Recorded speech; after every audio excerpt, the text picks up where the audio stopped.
We're all set to begin the fourth rotation here in Louisiana, and it looks like the LSU gymnastics team's kind of taking a football mentality to this fourth rotation, kind of like that fourth quarter. Go in there and win. You never know what these LSU gymnasts pull out, but whatever it takes to motivate yourself. You know, LSU is ranked number 2 in the country in this event. They should be fun to watch. And it's all about school pride, and that's the great thing about college sports is these athletes feed off the success from other sports. It really runs rapid fire through the athletes. Nikki Butler opening with a huge triple twist, fully completed. Nikki has scored a 9-8 or better on each of her 5 floor routines this season, so she can really score big. We saw Georgia struggle here last event, and LSU has already had a problem. First athlete up suffered a fall, and we just saw Nikki Butler bail out of her second tumbling pass. She had planned more difficulty in that second tumbling pass, was off on her timing, and chose to only do a double twist.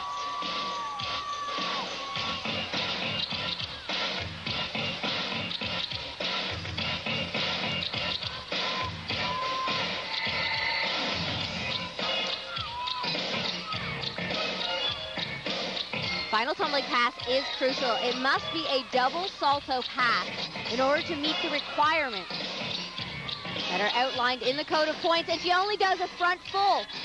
So not only did she decrease her difficulty, but she's missing a requirement, and that's going to affect her start value. Wow, as you said, we saw Georgia struggle on floor in the last rotation. Now it looks like LSU's having a little bit of the same problems. First athlete up scored a 9-1-2-5 because of a fall, and now this score will dramatically be affected because of this tumbling pass. Possibly she was supposed to do a 2.5 to a punch front to give her bonus and meet that requirement. Instead, she gets a 9.275, by far her worst of the season, and now it comes down to a freshman who's next up, Ashleigh Clare-Kearney, trying to get a big score. Talked about LSU not being intimidated by this Georgia team. This win is within their reach, but they can't give it away here.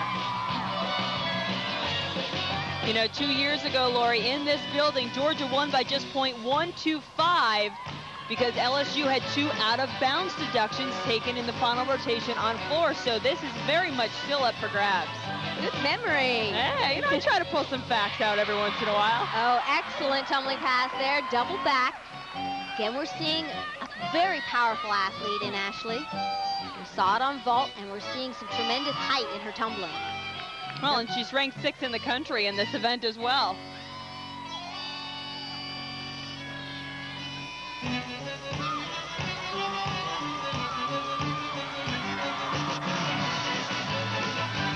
Really firing up the crowd with some fun dance. Heading into her final tumbling pass. Most athletes compete with 3 tumbling passes. It's a front one, front full to a front tuck and a solid landing.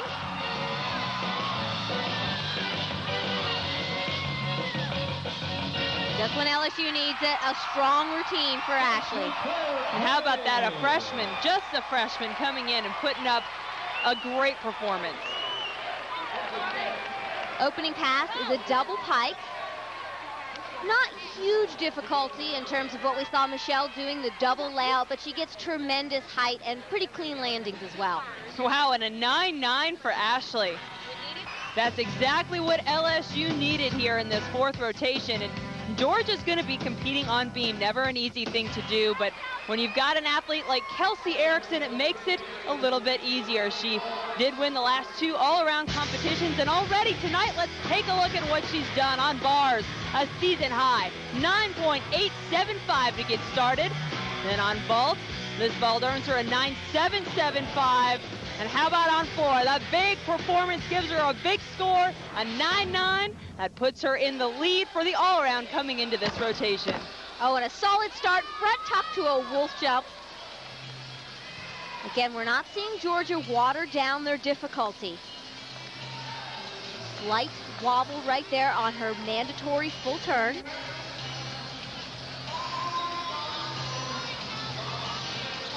Tumble series here, back handspring layout. Very important to push out of the legs so that they stay straight through that entire tumble series. Usually we see Michelle Emmons as their start-off person, someone who's been consistent for Georgia over the last several years. I think Suzanne's taking a little bit of a different approach here, putting Michelle later on in the lineup. She has some big difficulty, and they're hoping that they can up her scoring potential. And of course, Kelsey's been showing some great consistency over the last couple competitions.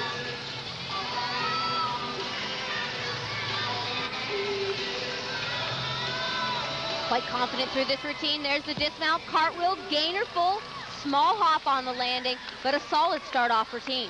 So important for Georgia to get that strong start, because remember, the past 2 meets, they have had to count a fall on this event. This is still that time of year when coaches are making those last-minute adjustments in terms of their lineup order, in terms of the routine composition, trying to see what is going to score the best. Kelsey Ericksen starts the Gym Dogs off with a 9.75, already cheering on her teammates, trying to get them ready to go. As you see, Kelly Phelan for LSU, currently ranked 17th in the nation. Did I just see her do a moonwalk? I think you did. Anything goes on this event. It's about entertainment and tumbling. A little bit short on that opening pass, double pike. Dee Dee was a little bit concerned after their warm-up on this event. She felt that their legs were a little bit tired. Perhaps they'd done too much conditioning this week. And again, we have to mention, this is their 6th competition. They're a little bit fatigued, a little bit tired. Oh, I just love the style Kelly is showing in this floor routine. I love the Michael Jackson mix going on in the background.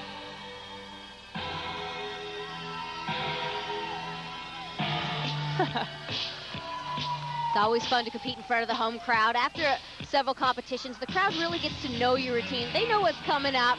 They cheer you on. Sometimes you actually see some of the younger gymnasts in the crowd dancing along with you. It's quite pleasing as for an athlete.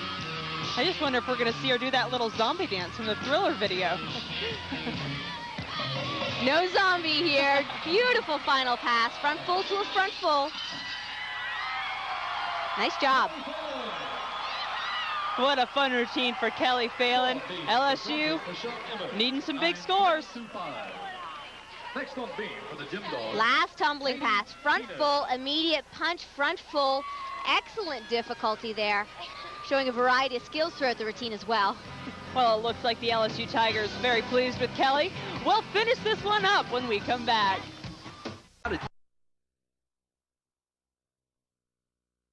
Magazine. And on beam for Georgia, Nikki Childs. And the Gym Dogs have some making up to do. Came into this rotation down by 0.5 of a point. You can already see the amazing quality in this gymnast. He's got beautiful toe point. Shows off nicely on this event. And she can score well. A 9.925 in her last competition against Florida.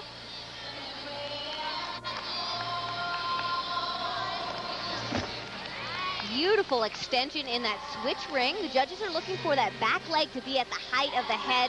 It wasn't a problem for Nikki. And she's quite a performer, not just in gymnastics. Have you ever heard her sing, Lori? I haven't, but I've heard the team gush about how wonderful she is. She's an amazing hip-hop dancer and singer. And it definitely comes through in her performance on the gymnastics competition floor as well. Oh, beautiful front aerial. One of my favorite elements on this event is the front aerial. Not a single wobble so far through this routine. Beautiful execution. As a unique combination into her dismount. We're seeing a lot of the athletes just do that plain old gainer dismount, but Nikki adds a switch leap to it. Increases the difficulty, and there's that front aerial. So important to keep the shoulders and chin in line with the beam.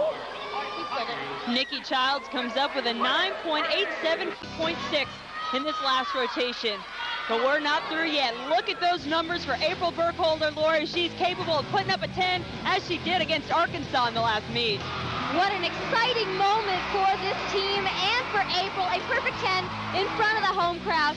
That is what gymnastics is all about, the pursuit of a perfect score. And we talked about what a dancer she is. Just wait until you see this routine. April choreographed this routine herself. She also helps choreograph several of her teammates' routines. It's a new one this year. Opening with a full in back out, solid landing.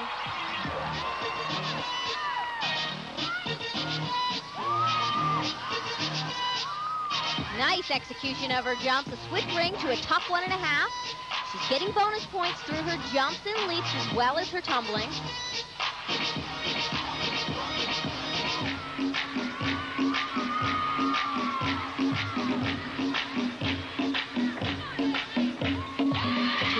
To a front layout. She looked almost like she was a little bit out of control in that second element, but she knows her body. She knows exactly where she is at all times. And what makes her so good on this event, not only her presentation and her personality, but she's so quick twitch. She makes every element look so easy. Look at her go. And look at her teammates, too. Again with the football jerseys on, bringing in that team spirit. Feeding off the success of the football team, and she finishes strong with a double tuck.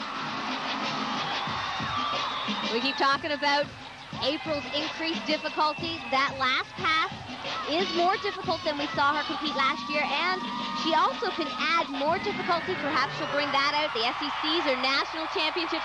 This is the kind of routine that can compete for a national title. Boy, I thought their teammates almost lifted her up on her shoulders there, much like a football team would. Next on B, exhibition gymnast Courtney Hunt. Opening pass is a big one. Most of the athletes do a double back, but she adds a full twist to the first salto, and that increases the difficulty. Along with the double layout, that is the most difficult tumbling pass of the competition. April Burkholder with a 9.9 to finish things up here in Baton Rouge. LSU gets a 48.775. Not a great score on 4, but you know what? It was enough for this meet. LSU winds up on top of the Georgia Gym Dogs, and Lori is standing by with LSU coach Dee Bro. Thanks, Jen. What an exciting competition. Congratulations on the win. Are you pleased with their performance? I'm not pleased with the performance. I'm excited about the win. I'm happy to have the win, but I don't feel like it was our best performance. We can do so much better, but to be able to fight and eke out a victory is also a very important aspect of what we're trying to do with this team. Look, in terms of your RQS, your regional qualifying score, you were hoping for a high 196, a 196.375. How does that help? I don't know if it's going to help us. It'll help us in that we won't have to count a lower score later on. It's certainly going to be a good score, and it certainly stands as a good score right now in the country. But compared to what we've been doing, I would like to think that we could be a 196.5 and better. Well, congratulations anyways. A win is a win. Back to you, Jen. Thank you, Lori. LSU taking the team title, but it was Georgia's Kelsey Ericksen winning the all-around for the third straight meet tonight. She winds up with a 39.3 to lead all competitors. What a battle it was all the way to the end. Both these teams we'll see again at the SEC Championship, but tonight LSU gets the win. For Lori Strong-Ballard and Natalie Taylor, I'm Jen Hildreth saying so long from Baton Rouge.